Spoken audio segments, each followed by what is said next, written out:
Good morning, everyone. Good morning.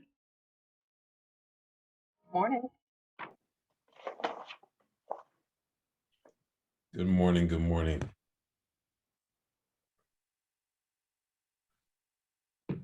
All right. All right. How's everyone feeling this morning? So glad. Good morning. Great, Dominique. Great to hear from you. Great, everybody to be on. It's really amazing to come off of that last panel and listen to all those brilliant people share some tremendous insight and information with us. And if you're joining us today, I hope that you will find this conversation as equally insightful and valuable to your business and also your strategies as how you look to support Black businesses in the North Carolina ecosystem. So allow me to introduce myself. My name is Wilson Lester. I'm a co-founder of Partners in Equity and Resil NC. And these two concepts were birthed out of understanding that there was not enough access to capital in the form of equity in the entire access to capital pipeline for Black entrepreneurs, particularly in North Carolina. So we decided to go to the root of this issue. There are a lot of avenues for debt, still not enough, but even a smaller avenue for equity. So we want to be a part of that. And we're very thankful to have partners that are supporting us in that activity and endeavor. You know, I do this work and have been doing this work in the North Carolina area for some time now. And I'm drawn to it because I come from a family of entrepreneurs for generations who created an economy for themselves and their families through activating small business. So that is why I'm here with you today and excited to have this great group of panelists. And I would like to have them each introduce themselves. And I will start with Dominique Milton. And if you could just a quick 2 sentences on what you do and what brings you to this panel this morning. Thank you so much. My name is Dominique Milton, President and CEO of CVMSDC. Our purpose is to connect minority businesses with supply chain opportunities in major organizations. And I'm here this morning to talk about access and opening doors and what we need to do to get MBEs more opportunities. Thank you for having me. Glad to have you with us. And Tanya Smith.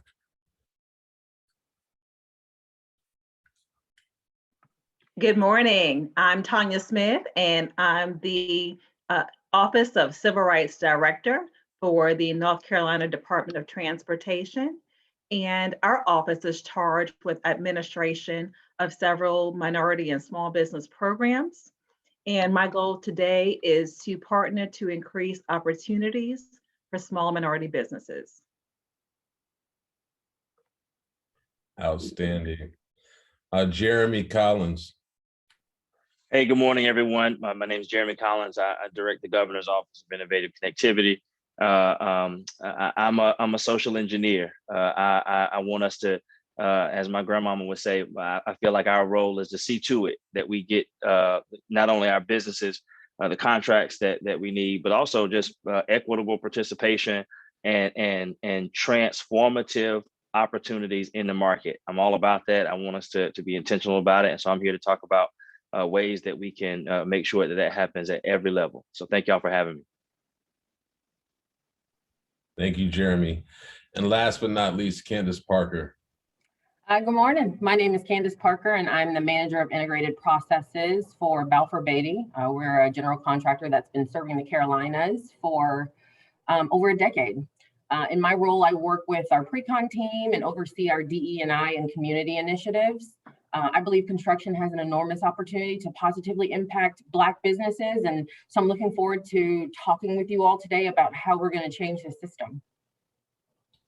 Outstanding. So I'm really excited to hear you say that And I actually want to start with you, Candice.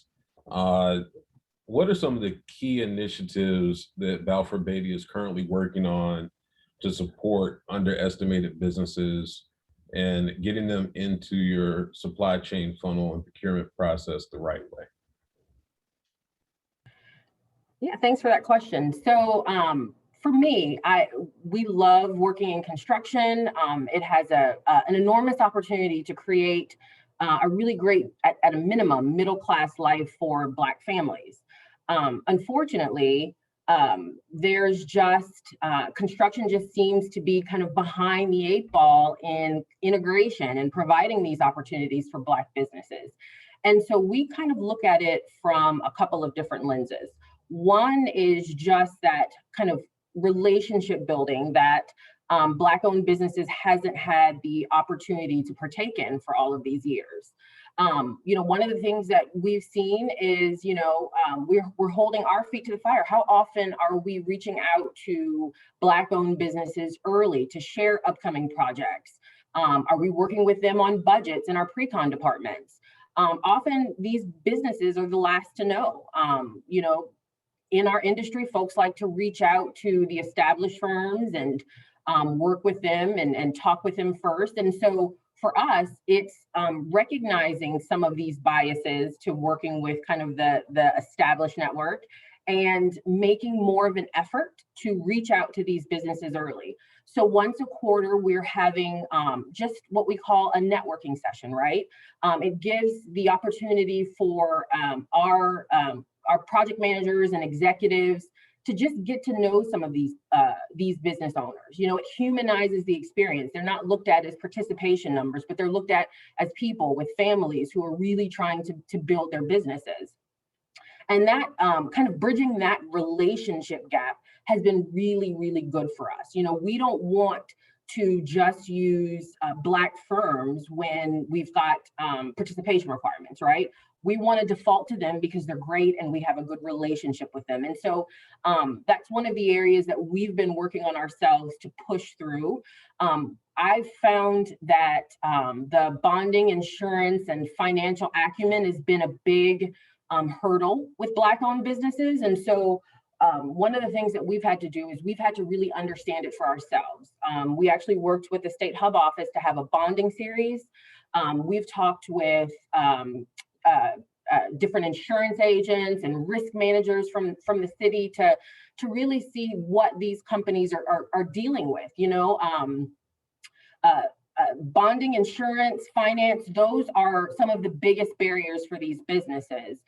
The access to wealth and capital are a big barrier to folks being able to grow and sustain their businesses. And so we're now offering bonding series and financial acumen series on all of our job sites. And it's not that we're offering it just to minority or Black-owned firms. We're offering it to everyone. We don't want anyone to feel like they're being singled out or that they don't understand it, they don't have it. We're offering it to everyone with a focus on how to be able to kind of build your business.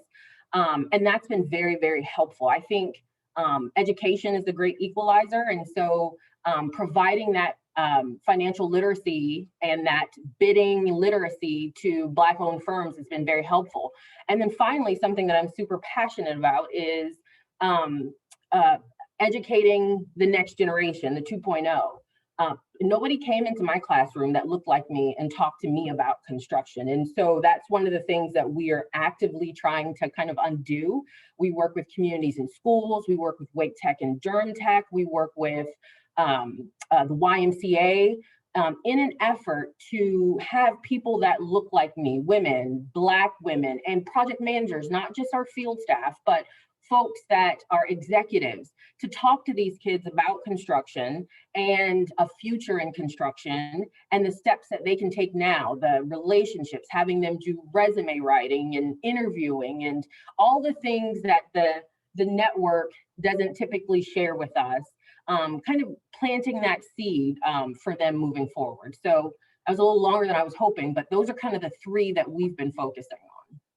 No, and I appreciate that. And I appreciate you making the point that, these are not just businesses that are a part of a participation goal. These are businesses that have the capacity. And I like the comment that Melissa made in the previous session that, you know, a number of these firms are actually decent scale and highly scalable organizations that do have, you know, the right things in place to be able to support significant organizations like a Balfour Beatty in a meaningful way.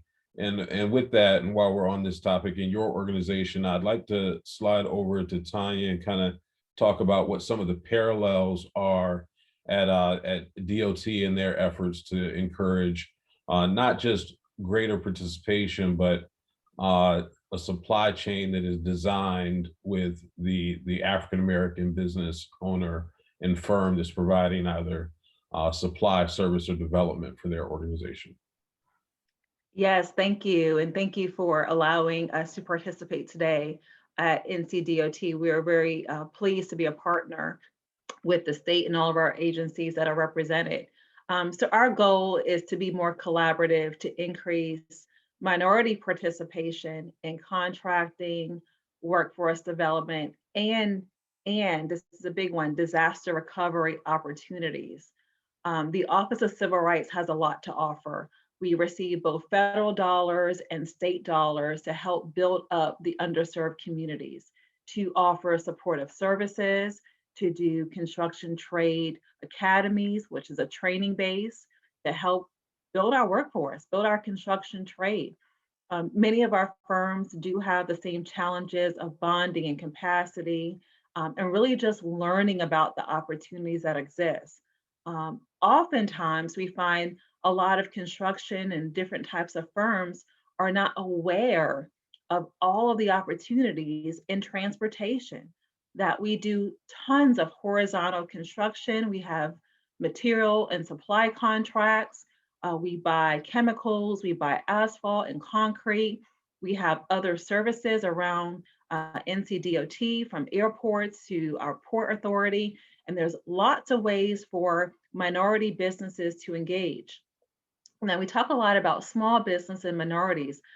Minorities are very unique in the sense that we need some support. You know, we've been marginalized and underrepresented in contracts for a long, long time. There is systemic racism that exists in contracting.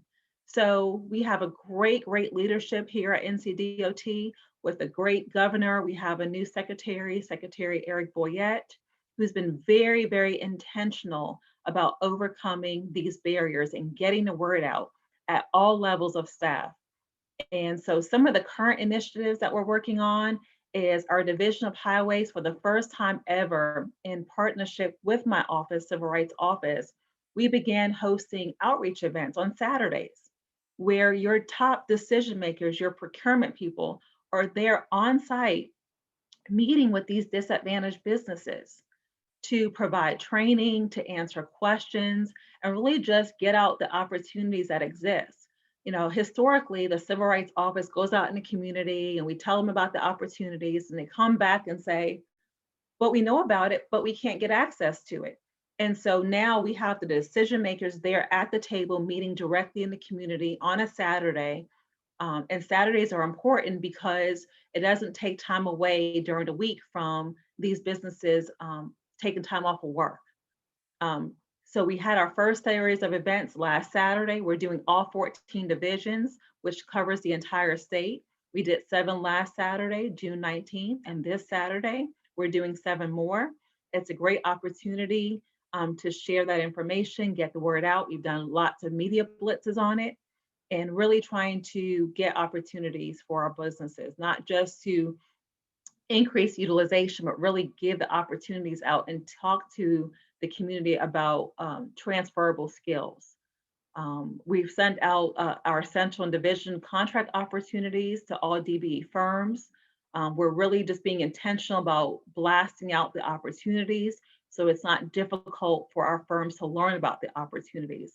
We're doing lots of targeted outreach to non-certified firms saying, hey, we exist. NCDOT has opportunities. And so you'll see a lot more marketing from us. And I hope that we all stay engaged together and we continue our marketing efforts. And so lot more to come. Awesome. So I appreciate that. And, you know, the thing that I heard that was really a common thread between both of your organizations was, you know, the outreach that's being done, the targeting that's being done, and the educational assets that are being put out there to support the businesses, which they do need. I'm wondering how you all are beginning to ideate either within your teams and organizations about access to capital. You know, you're talking to a capital guy, and how are you all beginning to see that? What are your thoughts on it? And is there a way that your organizations, you think, could begin to think about innovating access to capital for the businesses that you all are engaging currently? Candice or Tanya? Sure. Great question, access to capital. So I just sat down with my secretary and chief operating officer just last week. We sat down and talked about the barriers, and the big barrier is access to capital. We can do training, we can do outreach all day long, but if the firms don't have the access, then they're not going to be able to get the work. And if they do get the work, sustain the work to maintain payroll, carrying costs. During the pandemic, and also the slowdown at NCDOT, we had low work for firms. It caused them to have difficulties carrying their payroll, paying for heavy equipment rental monthly. Very, very burdensome on our businesses. And so I said, how can we be intentional to really help these businesses? And what they said is, for the next 30, 60, 90 days, whatever it takes, let's engage our banking community.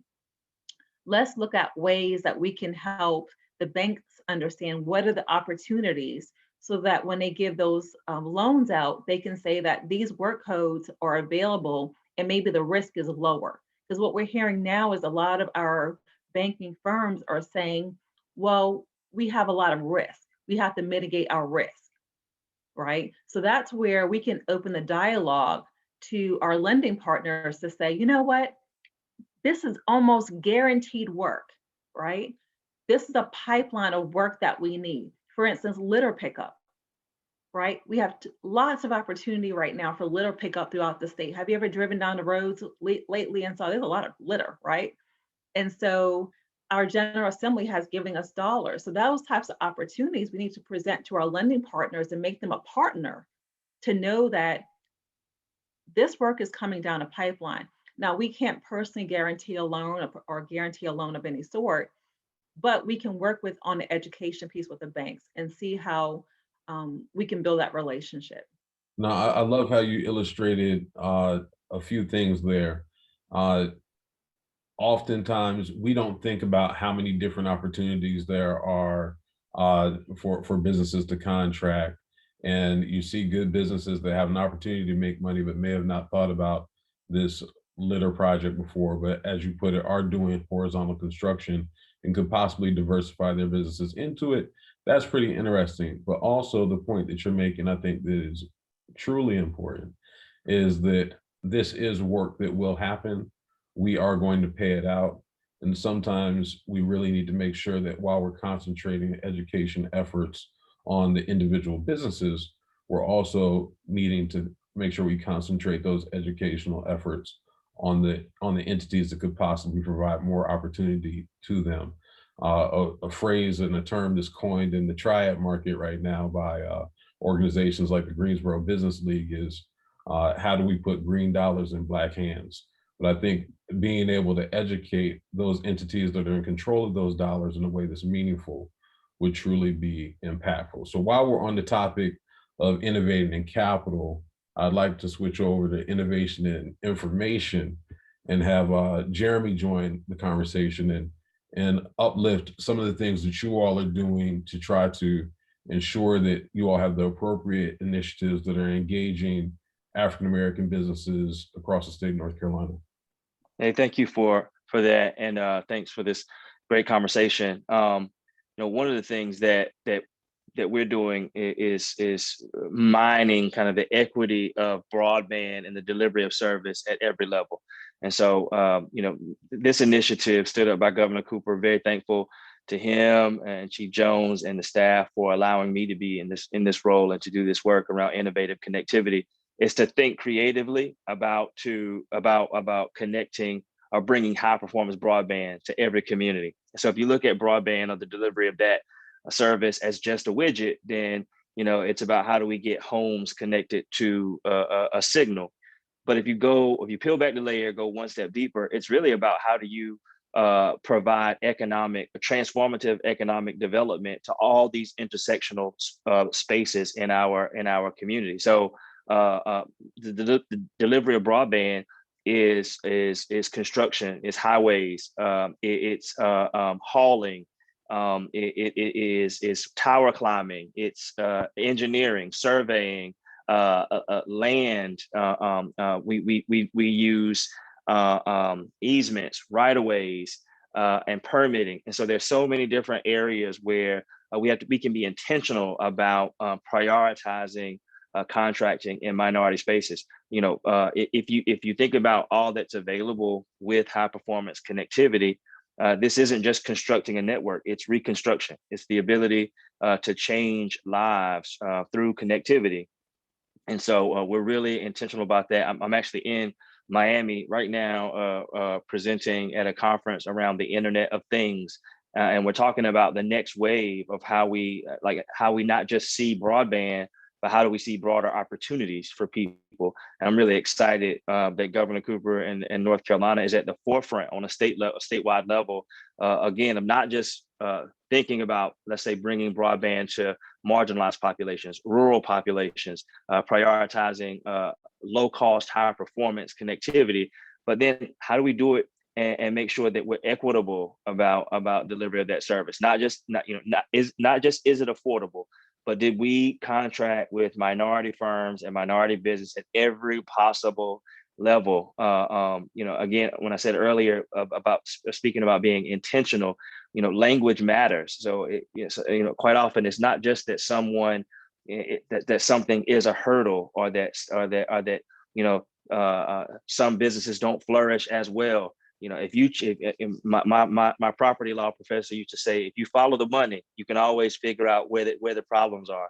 And usually there's someone or something or some entity that's standing in the way of someone accessing capital, someone getting that contract, or you can do all the outreach and education that you want. But like if there's a barrier there, then we have to be intentional about removing that and then elevating opportunities for businesses that deserve it, not a handout.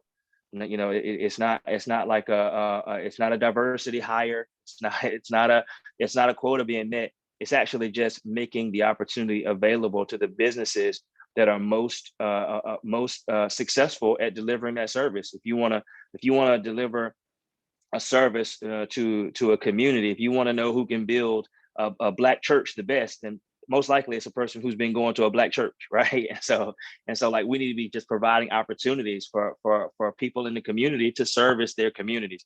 And so I'm very fortunate to be in this role, to be able to think creatively with a team. I get to work with Tanya. I get to work with Tammy Hall, Director Hall, and Director Smith. I get to work with the team across state government to really to look in and be focused, and then to turn externally and work with our community partners and to prioritize specific zones, and then to work with our business leaders across the state to see how we can think about new ways to not just have a conversation between ISPs and end subscribers and government entities, but the military, the education space, the tourism and leisure industry.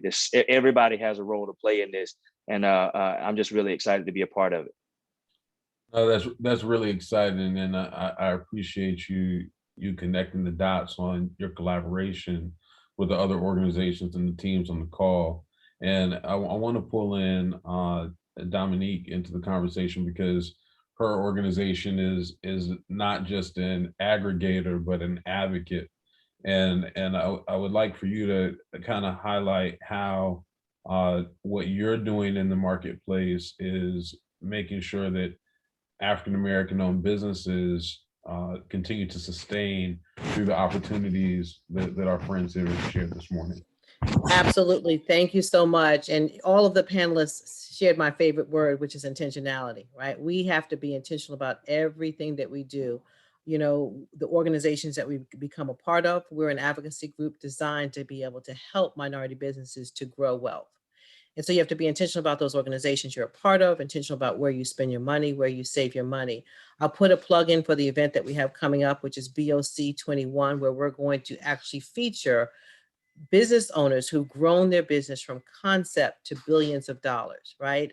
And so that's pie in the sky for some people. You think, okay, I haven't even reached $1 million yet. How am I going to get to the $1 billion mark? But it starts with that growth mindset. And so we're going to feature and have these successful MBEs to be able to talk to our constituents.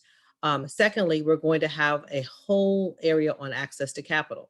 So access to capital is not just your banks. We have venture capital firms that are led by minorities, look just like us, right? And so they are working to make sure that they're dispersing their wealth and helping businesses to grow with the proper access to capital. And then we're going to have a section on Blacks in technology, you know, looking, because that's the fastest growing area, right? You know, where's the wealth really coming from? And these people are taking concepts, growing them, and then selling their companies at record speed. And so what we do as an organization is 4 pillars of the work that we do. We are the largest certifying agency of ethnic minority businesses in the United States. And once we help get you certified, so that when you go to the corporate partners and they say, hey, are you certified? We've already vetted them, right? So we do that for our corporate partners. And then we help develop our members so that, you know, every year corporate businesses need to fine tune their businesses. When we went into COVID, people needed to be able to pivot, right? We help them with that pivot. We provide scholarships so that they are taking their business plans, tearing them apart, looking at their financials and understanding how to be the sharpest of the sharp, right? And so we help with that development. And then we help connect. You know, that's what we're all here for. How do you make those connections? I was on a call with Melanie Hobson recently, and somebody said, what's most important? Is it access to capital? She said, no, it's contracts, right? If you have 10 contracts, you can go to the bank and get the money, right? So it's one of those things, chicken or egg, which one comes first? You need to know that doors are open, that you can get the contracts, and there's money out there for you. If your paperwork is in order, your resources are in order, we can help you with that funding. So again, certification, development, connection. We help connect you with those businesses you want to do business with, and then sheer advocacy. Because of the size of our organization, with over 13,000 members nationwide, we've been in business for 49 years. We can help advocate for you. When we went into COVID, we helped keep the lights on for small businesses. We were able to give funding out. We gave out grants. We actually funded PPP loans for businesses. And so, you know, I want our listeners to know that there are advocacy groups out there that can help you. It's not just our organization. Everybody who's on this call today, as well as other organizations, are here to help you. Don't try and do it alone, because the failure rate is high for businesses that try and do it alone. You need to tap into the resources that are available for you. Thank you.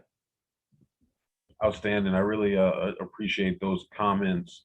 What I'd like to hear from the panelists are, you know, what are some of the challenges or headwinds that you all are seeing coming out of this pandemic for the businesses that are accessing the opportunities either within your organization at Department of Transportation or at Balfour Beatty, or that you're trying to provide support and services to through the Supplier Diversity Council?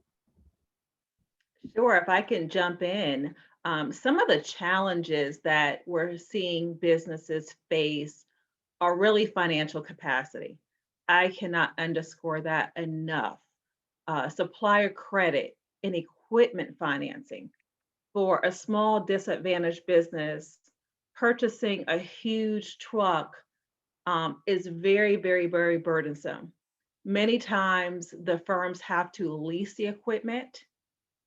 There's warranty costs, there's carrying costs, there's fuel costs. Have you been to the gas pump lately and know how much fuel costs? Imagine operating a truck and having that now built into your margins. Some of the other challenges, experienced staff or just getting staff, right? During the pandemic, a lot of firms just said, we don't have people that want to work, right? Training and development, knowing how things work is a big one. To Dominique's point, do not try to do it alone. Many do or don't know the resources that are available, right? You can call Dominique, you can call myself, we're all connected, right? We are a network. And so calling one is calling the network. If you get overwhelmed, just pick up the phone, right? Don't try to do it alone. But really a big one is having the relationships with the primes and the agencies, which is why NCDOT is being intentional by putting our purchasers, our decision makers in direct contact with our subs. They're not getting filtered messages through the prime. We're talking to them directly about what the opportunities are that exist. So I think Tanya is spot on that. And Wilson, if you don't mind, I'd like to jump in on there because I feel like financing in construction is a systemic problem. Construction is resource heavy. You're going to need a lot of working capital. You got to purchase, like you said, purchase materials and tools and pay for your people. And if you look at how things like lines of credit and loans are provided, typically banks will look at kind of people's biggest investment, your housing, right? And we all know kind of the history of the housing market in this country. And so that means that the minority contractor has a harder time gaining access to capital or investments in their business, just to sustain their business. I believe I read something like, whereas white business owners were denied capital at a rate of like 20%, Black people were like 39%, right? And so there's just a huge inequity in working capital. And I feel like, as Tanya said, understanding your resources and who to tap in and who to ask questions or when to ask for help is important. I also think we've got to get a partnership with some of these local credit unions and banks. How do we partner with them to provide more access to startup capital for these businesses? How are we trying to look at loan rates in underserved communities? For us, big firms like mine, there are certain things that we can do, like Subgar, that kind of supports contractors for bonding and things like that. But what else can we do to put our weight behind these small businesses and use our job sites as tools to teach and grow working capital? But can I jump in and provide an example? Yes, absolutely. So, Optus Bank, no, I'll use M&F Bank. So M&F Bank provides loans, Optus Bank provides loans. We had a major corporation to take resources and invest $5 million into the bank to back up and support loans to minorities who wanted to do business with that particular corporation. So more corporations can be doing that. You could be putting your money into our banks that are then going to turn around and lend them to business owners who want to do business with your corporation. Just another side of an example. I want to add, go ahead. Go ahead. Well, I think that's a great point. One of the things I wanted to touch on here is, access. So first, let me say this, having served as a CEO of a CDFI in North Carolina for a long period of time, definitely want to encourage everyone that's listening to tap into both MDIs that Dominique just mentioned, Optus Bank, which is headquartered in Columbia, South Carolina, and M&F Bank, which is headquartered in Durham, North Carolina, but branches and connectivity throughout the market, as well as the African-American-led CDFIs throughout the state of North Carolina that include Carolina Small Business Initiative Capital, as well as Piedmont Business Capital in the Triad region, that are providing debt capital for firms that are in the conditions that we're discussing. But as Candice pointed out, this type of work is capital intensive, and I'm wondering, we're talking about partnerships. What kind of activities are you all doing, not just to expose what would be subprime contractors to prime contractors or bank partners, but what type of targeting are you doing to encourage businesses that are in a similar flight pattern to work with each other and to actively do that work together, and in some cases consider rolling up? Go Go ahead, Jeremy. I want to take that question and use it to like answer the question before, but roll right into this, and I hope that's okay. So in my I guess scope of work, one of the things that presents a hurdle, if you will, is the desire to go back to normal, and that desire to go back to normal, just because we've been conditioned this way, right? If we, in my equity work, we talk about unconscious bias, right? And so this desire to go back to normal is a failure to learn the lessons of the past 18 months, right? And so what happens just without intentionality is that we go back to the same ways of doing business. We go back to the same ways of lending. We go back to the same ways of contracting, right? And so really, at this, one of the things that we've been discussing in the broadband field, in addition to the Internet of Things, is the future of work. So instead of kind of going back to normal, it becomes our partnerships, our developed partnerships. It's our role to talk to people about going back to the future of work, that we institutionalize or that we cement new ways of partnering, that we cement new ways of delivering business. I'll give you a specific example. The traditional model of delivering broadband is around a provider standing up the middle mile of that tower or data center that you see, and then they charge a market rate to an end subscriber, or what we would call the last mile for the user. Well, and so this gets into the question that you're asking now, like what are some new ways that we bring people together through partnerships? We can go to infrastructure providers and have them actually make those real estate investments, and we can go to more minority firms, more minority businesses that are cable. I'm thinking about my dog, CC Lambert, with C2 cabling, or work with Calvin Stevens in the construction space. There's many others, right, that we can do for cable pulling and boring. And we talk about litter, but there's also like water, the hydration that's needed at a lot of these sites.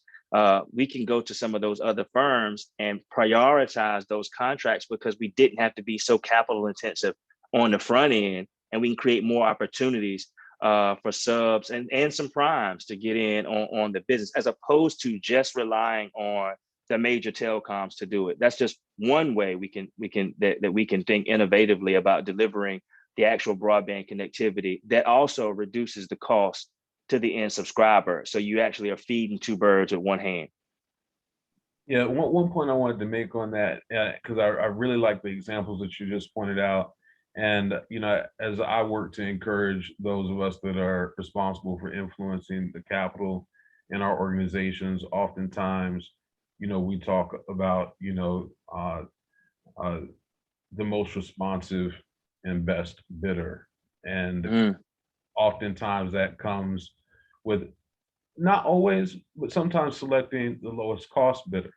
And those organizations that are non-minority, that can afford to float capital between projects because they have more of them, is not the same for the smaller African-American owned firm, especially in an environment now where you have construction materials that are through the roof, and the acquisition cost to hire quality people at this particular time is so much higher than it's ever been before.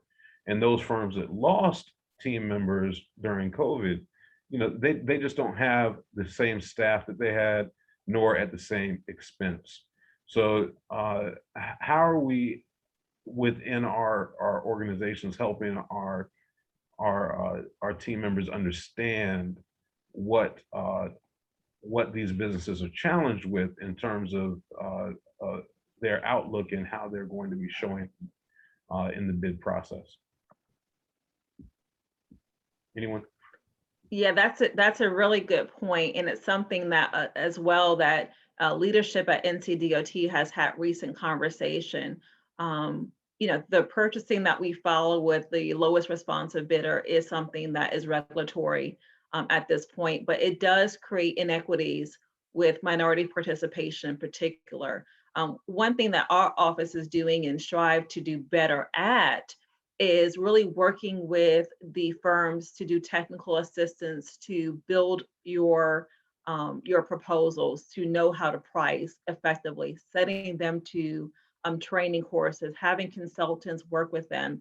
We're just brought on some embedded consultants that really are the SMEs, the specialists in this area, to do some capacity building with firms, knowing how to price effectively. During the pandemic, it was a challenge because we do have firms that have the high carrying costs. And part of that is they're using their personal net worth, right? When you go to get a loan, you put in your retirement, you put in your home as part of that package. And so the cost to that business is higher. They're not like a large firm, prime that can float costs, right? And so working with them to provide technical assistance and saying, do not do this alone. NCDOT receives federal dollars that provides at no cost technical assistance. For some reason, that program is underutilized by the community. We have tons of resources that can assist at the federal level that can help them build up and mitigate some of these problems and risks that they're experiencing at no cost to their business, from accounting support to very specific technical support, bonding training. And we'll also be an advocate for that firm to help them overcome these barriers. Right, and I agree with you. I agree with you, and I really also understand the position of the businesses that are in this space. Comment was made earlier that so many businesses feel overeducated and underfunded. Mm-hmm. And Elma makes a strong point in the comments about the access to capital piece, and that barriers are systemic. And I would like to roll over to Jeremy real quick, because he made some real keen points about how they were looking at things that were in the way inside their organization and began to change those things. Jeremy, can you speak to how you've been able to work with your team members to look at some of the things that were barriers and making them opportunities for the MBEs that you target?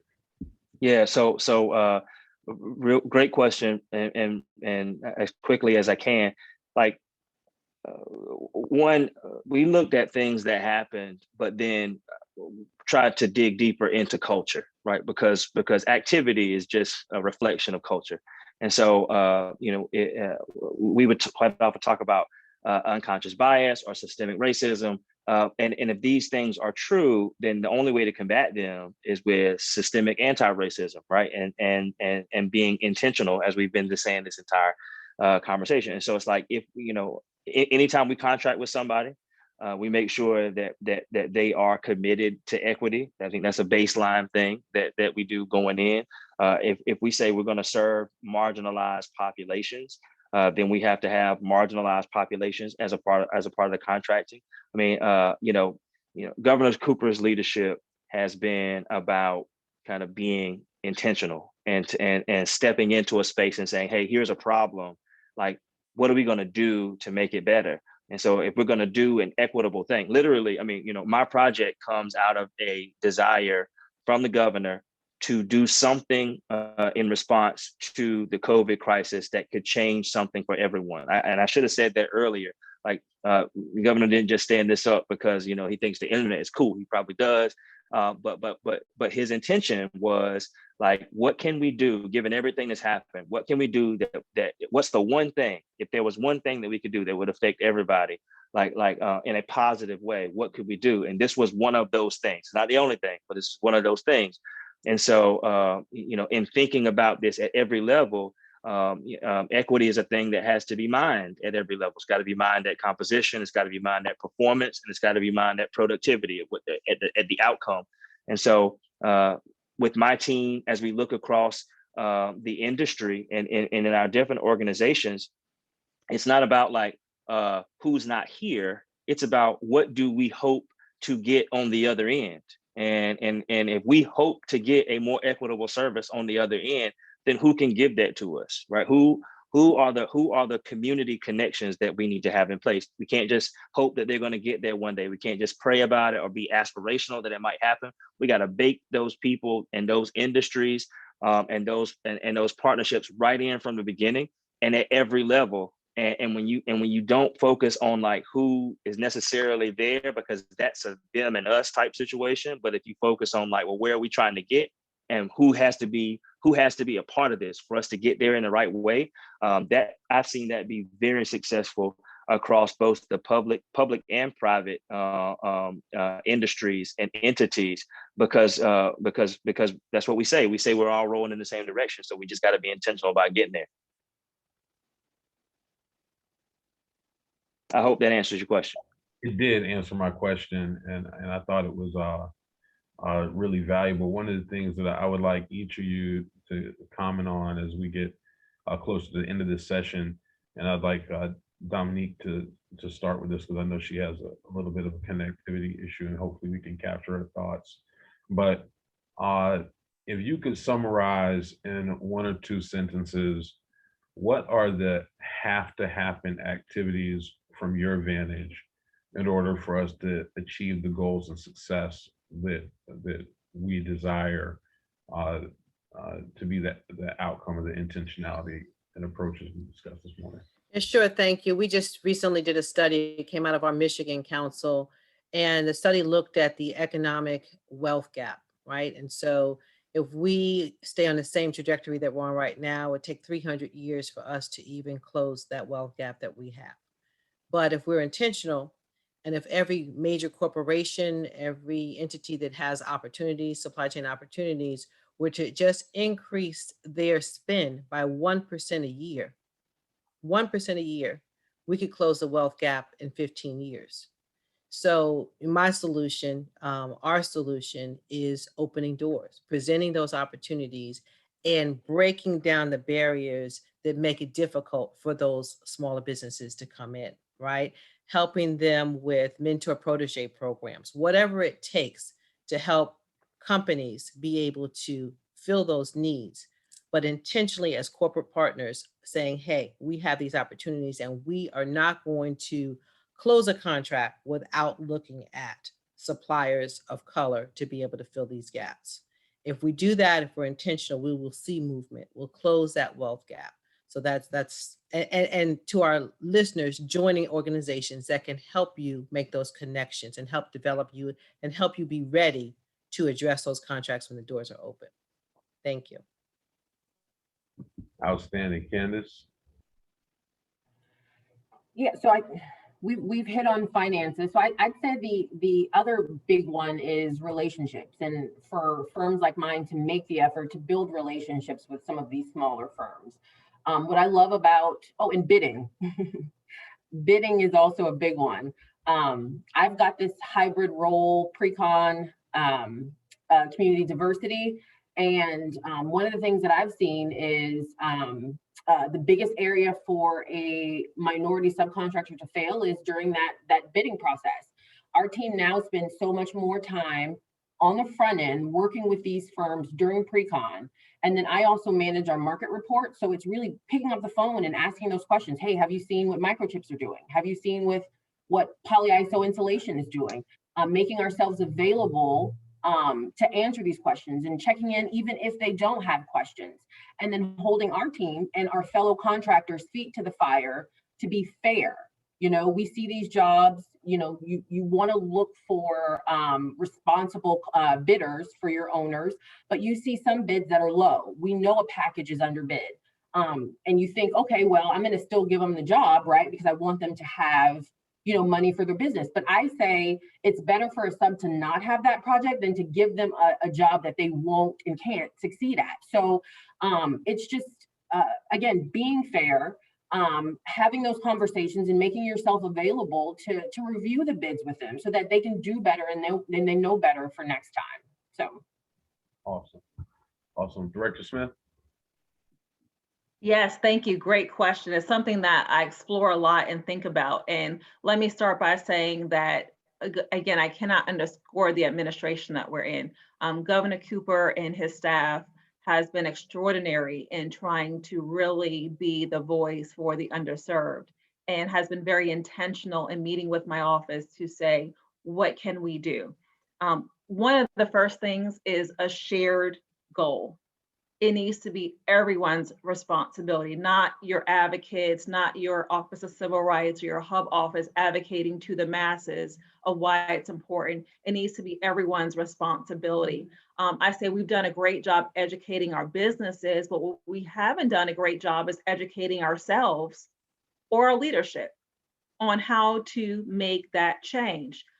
To your point, Wilson, you know things from your industry that can help me and my team and help the panel to really overcome those barriers. So we need to have that collaboration and cooperation. We also have identified some challenges and policies and practices, things that we can change that we were not aware of. For instance, I'll give you a quick example. For a disadvantaged business, having a clause in a contract about acceleration, if they can meet the goal of building that project out faster, creates a barrier for our firms. We did not know that was happening until outreach was done and we began talking to the community and educating our decision makers. The second thing is we really need to understand the needs of our contracting community. Those needs have changed over 10 years, over 5 years, but really even over 6 months.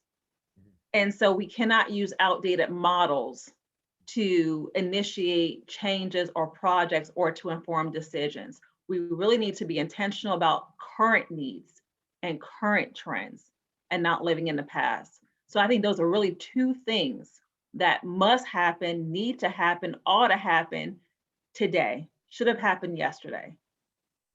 Got it. Thank you. Really, I want to leave the last response to a question that's in the chat group. Before we get to that, Jeremy, what is your concise response to that? All right, concise. Two things, and I'm gonna invoke the name of our fearless leader, Mother Andrea Harris. If people are not committed to equity, don't bring them in here. Do not bring them in here. And if they are a problem and they're already, everybody around this table right now knows somebody that's part of our system, a part of our chain that doesn't really get it, but for whatever reason, political or otherwise, they're still here or we brought them in. But if they are here, get them out of here. Like it makes it hard. You know, this stuff that we're doing around education, and we're trying to work around people who are problematic. If we could, you know, I remind people that, you know, Dr. King's letter to a Birmingham jail was a letter to his friends. It wasn't to the Bull Connors of the world. It was a letter to the people who were supposed to be with him and supposed to be with the movement. And so this is our time. The work that Director Hall is doing is phenomenal within the Cooper administration. The work that Director Smith is doing is phenomenal within the Cooper administration, right? But then there are persons around both inside and outside that we need to either be training or finding other places for them to be, because we don't have time to play. We do not have time. I can hear Andrea Harris saying that right now. We do not have time to play like, you know, 1% more in the market. That's great, but we got to be intentional about it right now. So those are the two things I would say. Don't bring bad people into the system. And if they are here, we got to find somewhere else for them to be, because we don't have time to play. No, I appreciate that so sincerely.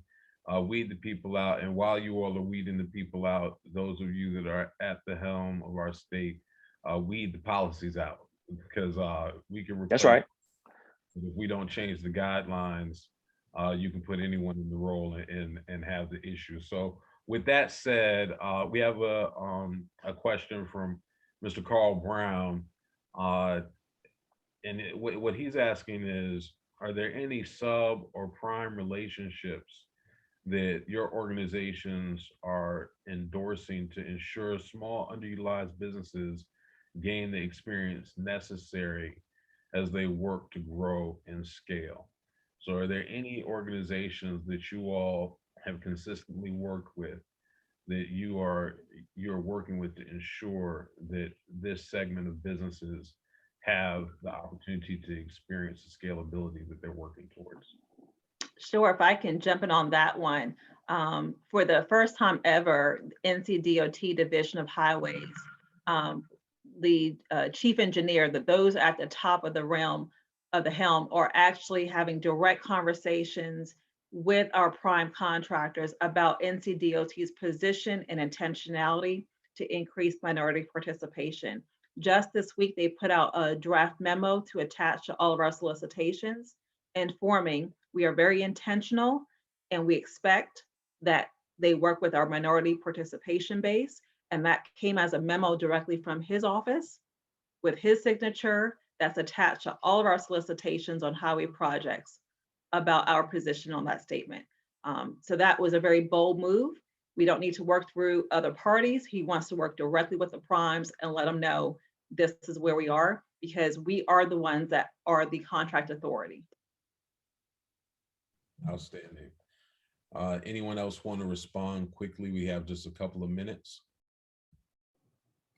Yeah, so ours, for your contractors, ours is not quite as structured as that, but we do make a point to connect our first tier and second tier subs any opportunity we can. So we'll have networking events, we'll connect them on project specific initiatives. And I'm a big advocate of that because there's no better place to learn than as a second tier on a prime, right? It's a perfect opportunity to see what they're doing. It's free lessons learned, right? What's making them money? What's not making them money? How are they handling their paperwork? How are they operating their business? Those things, those kind of passed along lessons that we typically don't have access to, you can get by performing as a second tier. And so oftentimes firms will look for opportunities to just bid the job direct and for them to be the prime. But I encourage looking for opportunities to be the second tier and learning and growing on those job sites and paying attention and sitting in on those meetings and pushing yourself through the door. So. Well, thank you for that. And I just want to bring this to a wrap right there. That's a strong point. It's so important to know what your limitations are as well as your capabilities. And if you have an opportunity to participate as a sub on a contract that's going to give you some skill that's going to allow you to go to the next level, that's equally as important. But we do need to uplift those organizations that are helping those businesses scale. I dropped a link in the chat. Is to the Resil NC website, which is a net new nonprofit out of 2020 that Partners in Equity built. That's a partner on the event today. And I would like for you all to, the panelists and the attendees, to download our report that we released in December and get some info about our businesses in the state of North Carolina in real time. And one of our goals with that is to encourage everybody to make sure that we have 22% participation, 22% spend, and 22% volunteerism to support these businesses by the end of 2022 in our state, as 22% is the Black population in the state of North Carolina. I thank you, Director Hall, for your tireless leadership, your team, the state of North Carolina, and the governor's office in helping us have this event today. Each of you have been wonderful, and I'm humbled to have spent this time with you. So I encourage everyone to head over to the plenary session as it's about to begin in just a few moments. Thank you. Thank you. Thank you.